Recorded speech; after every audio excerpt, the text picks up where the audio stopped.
ఏం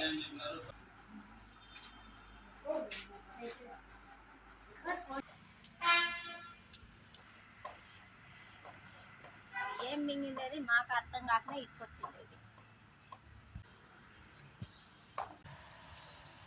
విలేజ్ పుట్టపర్తి మండలము. నా పేరు పిచ్చి శ్రీనివాసులు. నేను ఆవులు పశుపోషకుడిని. నా ఆవుకి 3 రోజుల నుంచి బాగాలేదు. దానికి ఫస్ట్ రోజు అయితే హాస్పిటల్ టైం అయిపోయింది. అయిపోయిన టైంలో లేరులే అని చెప్పి నేనే ఏదో నా చేతనేం చేసుకున్నాను. మళ్ళీ నేను చూస్తే దాని గొంతులో ఏమో ఇరుక్కున్నట్టుంది. నేను హాస్పిటల్ పట్టుకొని వచ్చిన. నిన్న జేడీ సార్ లేడు, ప్లస్ డాక్టర్ సార్ లేడు. ఆమె కాంపౌండర్ రత్నమ్మకు ఉంది. ఆమె నాతో వెళ్ళేదప్ప ఇది దాని పరికరాలు నాకు తెలవు. సార్ వాళ్ళు వస్తేనే చూసేదనింది. మళ్ళీ ఈరోజు పట్టుకొని వచ్చిన. ఈరోజు జేడీ సార్ లేడు, డాక్టర్ సార్ లేడు. ఆమె ఒక్కతే ఉంది. ఆమె ఈరోజు నాతో వెళ్ళేదప్ప అంటుంది.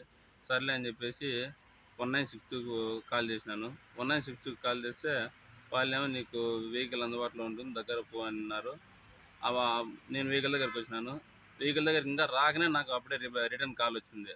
మా దగ్గర మెడిసిన్ లేవండి, మీరేమి మా దగ్గరికి రావద్దండి, మా మెడిసిన్ అయిపోయినాయి, మీ చేతనే మీరు చేసుకోకండి అన్నారు. సరేలే అని చెప్పి హాస్పిటల్ దగ్గరికి వస్తే హాస్పిటల్ ఇట్లా అయిపోయింది, వాళ్ళు అట్లా చేసినారు. నేనేం చేయాల? ఇంత మునుపు అప్పుడే ఒకసారి ఇట్లే ఆవు కొమ్మిరిపోయింది, దీని తల్లికి కొమ్మిరిపోయింటే ఆ రోజు ఇట్లా పట్టుకొని వస్తే వెహికల్ వాళ్ళు మేము చూడకూడదు అంటారు. డాక్టర్ నాకు టైం అయింది అని చెప్పేసి వెళ్ళిపోయినాడు. ఇంత మునుపు 2 ఆవులు పోగొట్టుకున్నాయి ఇట్లనే, డాక్టర్లు సరిగా అందుబాటులో లేక.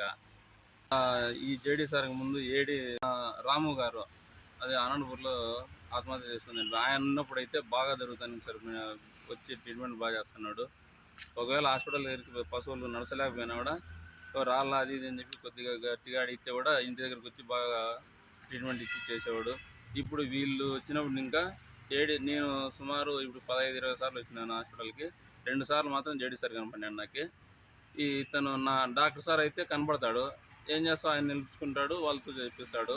ఆయన ఉన్నప్పుడు ఆయన కూడా పెద్దగా పశువులను వచ్చి చూడడము, ట్రీట్మెంట్ చేయడము ఏమీ ఉండదు.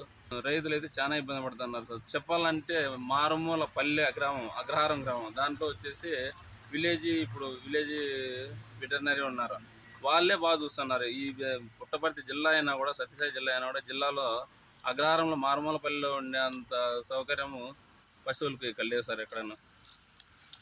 గత 5 ఏళ్లలో అప్పుడే 2 ఆవులు చనిపోయినాయి. దాన్ని అమ్ముకుంటే కూడా, మేము కబేలాలకు అమ్ముకుంటే కూడా ఏడన్నా 25,000 పెట్టుకుని 50,000 వచ్చేది. పశు నష్ట పరిహారం కింద 30,000 వస్తుందని చెప్పి దాన్ని అమ్మనీయకుండా చేసి పోస్ట్ మార్టం చేపించి అన్నీ చేసినాం. ఈ పద్ధతికి మాకు పైసా దాంట్లో ఏమీ వచ్చింది లేదు.